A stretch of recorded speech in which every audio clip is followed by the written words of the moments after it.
Bueno, y este informe que nos recuerda definitivamente de las vulnerabilidades en las que se encuentra nuestro país ante eventos de esta naturaleza, nos obliga a tratar el tema a más profundidad. Para eso tenemos en el estudio a Pedro Ferradas. Él es especialista en cambio climático de la ONG Soluciones Prácticas. Muy buenos días. Buenos días. Bueno, el 31 de mayo no solo celebra un aniversario más de esta tragedia, sino también la decisión del Estado a partir de este evento de crear instituciones tan importantes como Defensa Civil. Así es. El 31 de mayo se conmemora, se recuerda esta tragedia, pero a la vez es el inicio de una serie de cambios que se han producido en el país para tratar de reducir los riesgos de desastres, y uno de ellos ha sido, uno fundamental, ha sido justamente la creación del sistema, originalmente el Sistema Nacional de Defensa Civil, y que actualmente es el Sistema Nacional de Gestión de Riesgos de Desastres. Se llama gestión de riesgos. ¿Por qué? Porque más que responder a esas situaciones, ¿qué es lo que debemos hacer? Así es. Primero, hace varios años se pensaba que el tema era estar preparado y para responder a los desastres. Pero hoy día se sabe que es posible reducir los riesgos, y es mejor incluso reducir los riesgos sin descuidar la preparación y respuesta a desastres. Entonces, la gestión de riesgos es más integral.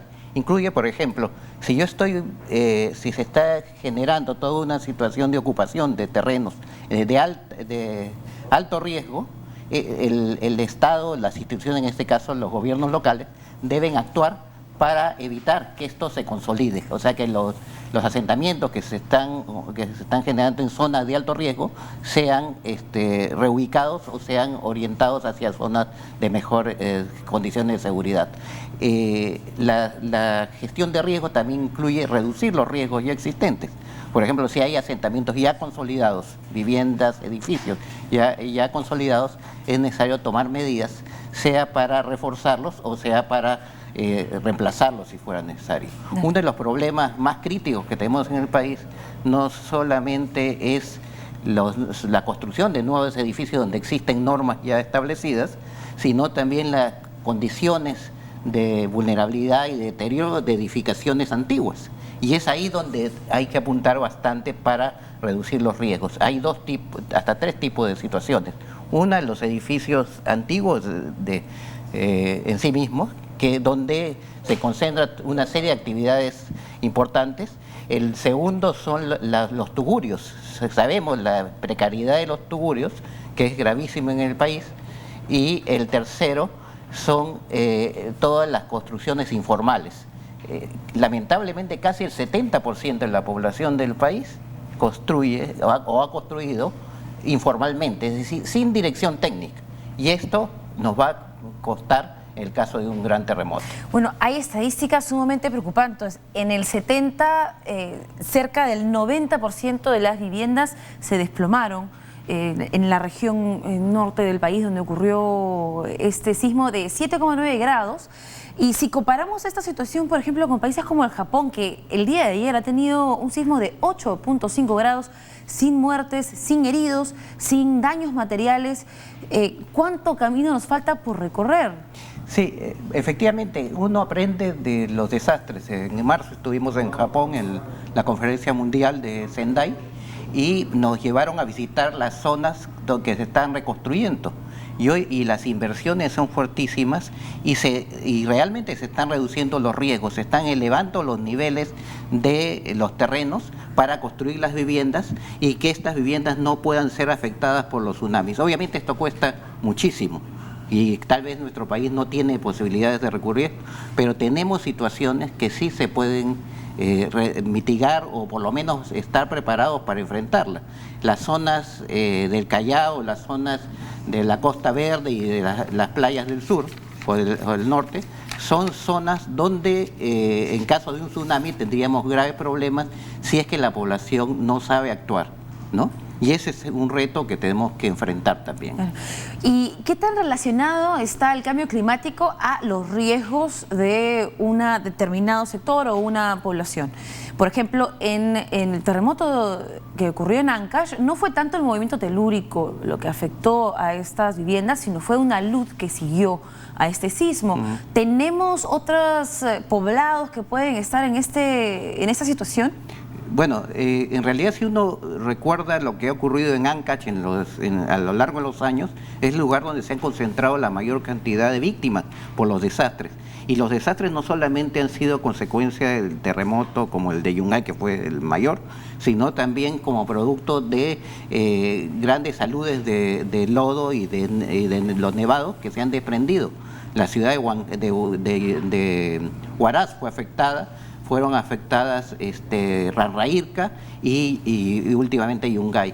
Incluso el nombre de Ancash hace referencia a un pueblo que desapareció a consecuencia de un aluvión. Entonces, ahí tenemos un ejemplo de los problemas, las amenazas relacionadas con los aludes.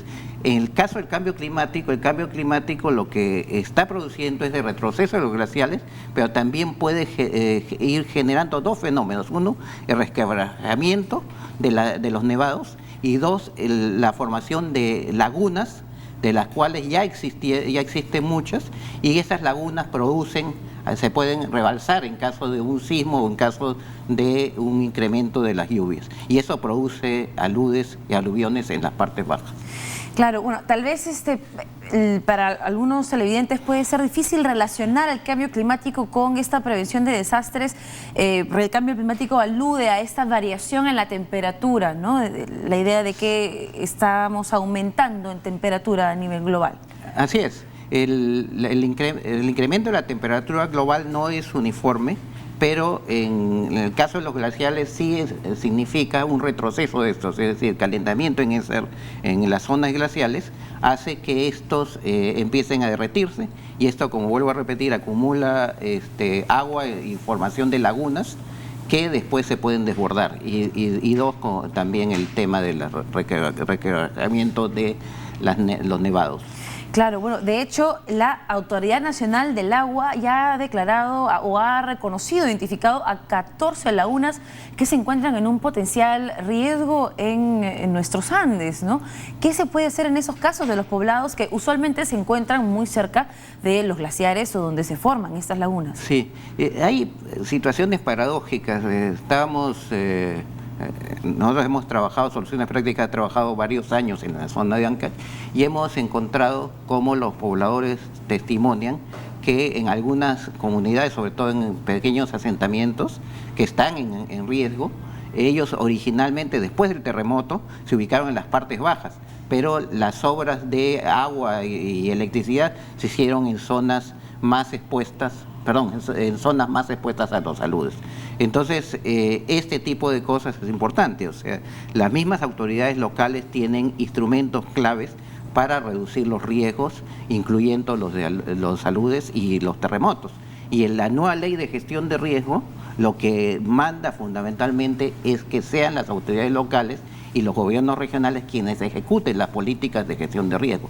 Ya no es el gobierno central el que ejecuta, el gobierno central orienta, dirige, y en caso de un gran desastre sí tiene que actuar. Pero a lo largo de los años, y los desastres de mediana intensidad y de pequeña intensidad les corresponden a los gobiernos locales, a los gobiernos regionales. Y es importantísimo esto porque el aprendizaje en los desastres y en digamos, la gestión de riesgo a nivel local y comunitario va a significar básicamente un fortalecimiento de la capacidad para responder al gran desastre. Claro. Entonces creo que eso es muy bueno saberlo, ¿no?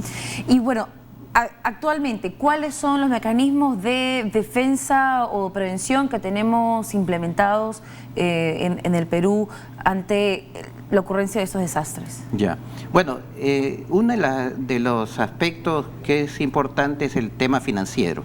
El gobierno peruano tiene en este momento todo un programa de gestión financiera frente a los riesgos y a los desastres, y entonces hay fondos importantes que están dirigidos a los gobiernos locales y regionales para reducir estos riesgos y para prepararse para enfrentar desastres. No se trata solamente de obras como en el pasado, que se hacían muros de defensa y estas cosas que son importantes pero no suficientes, sino también y sobre todo la formación y la organización de la población y de las mismas autoridades para responder a los desastres. Y la organización es muy importante porque ¿cuánto es el tiempo con el que cuenta, digamos, una población para poder evacuar ante el riesgo de un tsunami, el riesgo de una luz?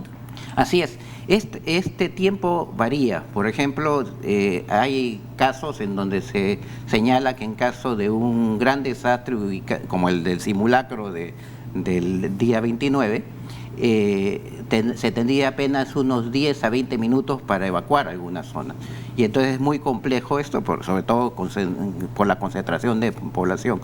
Pero muchos de los... ¿Y las vías? Sí, así es. De salida. Pero lo que uno tiene que ponerse también es en el caso de otro tipo de desastres o terremotos que se producen y generan tsunamis un poco más alejados y demoran un poco más de tiempo en llegar. Entonces no es que sean toda la posibilidad de que en 20 minutos evacuemos, sino lo más probable es que tengamos terremotos y tsunamis en donde haya mucho más tiempo para evacuar. Entonces, el límite, o lo que se piensa que es lo peor que podría pasar, es que tengamos 10 o 20 minutos.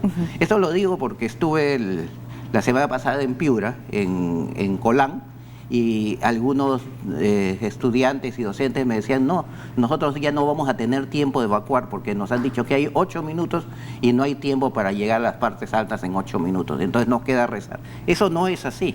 Claro. Lo que uno tiene que hacer es pensar que esos son los casos extremos, pero lo importante es que si empezamos a ensayar a evacuar, a llegar a las zonas más seguras, entonces vamos a estar en mucho mejores condiciones y probablemente la mayor parte de los terremotos y